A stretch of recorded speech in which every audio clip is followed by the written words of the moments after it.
भारत रत्न लौह पुरुष सरदार वल्लभ भाई पटेल जी के श्री चरणों में मैं नमन करता हूँ। आज हम भारत रत्न लौह पुरुष सरदार वल्लभ भाई पटेल जी की जयंती समारोह मना रहे हैं। भारत रत्न लौह पुरुष सरदार वल्लभ भाई पटेल जी का खेड़ा सत्याग्रह का वह आंदोलन जब 1918 का जब भारत उस क्षेत्र में अत्यधिक गरीबी थी, वर्षा हुई नहीं थी, सूखा पड़ा हुआ था और वहाँ के लोग कर्ज नहीं दे सकते थे और इस बात के लिए सन 1918 में भारत रत्न लौह पुरुष सरदार वल्लभ पटेल जी ने वहाँ के किसानों के साथ में आंदोलन किया और वहाँ की सरकार को वह टैक्स वह कर वापस लेना पड़ा।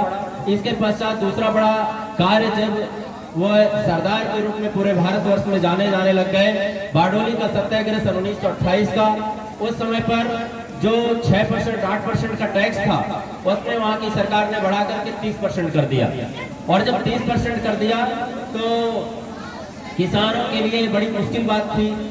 वहाँ के किसानों के साथ में सरदार पटेल ने आंदोलन छेड़ा, कई दिनों तक आंदोलन चला और आंदोलन चलने के बाद सरकार को यह जो बढ़ा हुआ टैक्स है उसे वापस करना पड़ा और इस प्रकार से वहाँ की महिलाओं ने इस आंदोलन से प्रभावित होकर सरदार वल्लभ भाई पटेल जी से प्रभावित होकर उन्हें सरदार की उपाधि दी।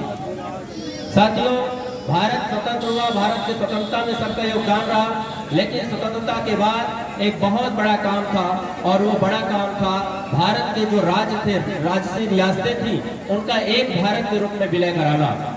आज आप सोचिए, आपके घर परिवार में जब आप जमीनों का विभाजन करते हैं, जमीनों का बंटवारा करते हैं, आपस में भाई भाई में बंटवारा करते हैं, कितनी मुश्किल परिस्थितियां होती हैं। कितने लोग जमीनी विभाजन नहीं कर पाते और ये कि जब उन राजाओं के पास में सरदार पटेल या प्रस्ताव लेकर के गए होंगे कि आज से आपका राष्ट्रीय ठाट बाट के ज्वेलरी या आपका सब कुछ अधिकार छिन जाएगा, तो कितना मुश्किल बड़ी चुनौती रही होगी। उन 562 देशी रियासतों के राजाओं को उनके अधिकार छीन करके और उन देशी रियासतों को भारत में विलय करने का जो काम भारत रत्न लौह पुरुष सरदार वल्लभ भाई पटेल जी ने किया वह अद्भुत था, अविश्वसनीय था और ये कोई बहुत धैर्य, संयम और सूझबूझ और रणनीतिकार व्यक्ति कर सकता था, सरदार पटेल जी ने कर दिखाया है। आज ऐसा नहीं है कि भारत स्वतंत्र हो गया तो हमें सब कुछ मिल गया। भारत के स्वतंत्र होने के बाद, आजादी के 75 साल बाद, आपने सुना अनिंद्र जी को, आपने आदरणीय रामकेश वकील साहब को सुना। आज भी भारत में बहुत सी समस्याएं हैं। आप अपने इस क्षेत्र के बारे में सोचिए। इस क्षेत्र में नौकरी के लिए शहर जाते हैं और समानता का जो अधिकार है वो नहीं है, समता का अधिकार है वो नहीं है।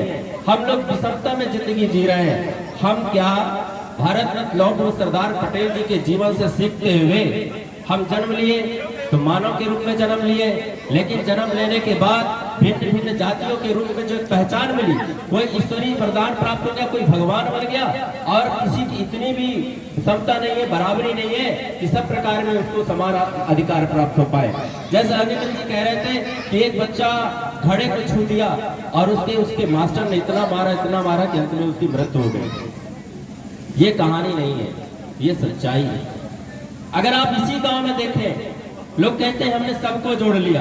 मैं कहता हूं आपने सबको नहीं जोड़ा, आपने अपने बड़े भाइयों को जोड़ा, आप अपने छोटे भाइयों को छोड़ दिया। मैं इतना कहना चाहता हूं, सरदार पटेल ने देशी रियासतों को जोड़ने का काम किया है, हम लोगों को सब समाज को जोड़ने का काम करना चाहिए। और मानव विकास तभी हो सकता है जब समता हो, उत्पादकता हो, सशक्तिकरण हो। इन तमाम चीजों को जब आप शामिल करेंगे तभी किसी क्षेत्र में मानव विकास ठीक प्रकार से हो सकता है।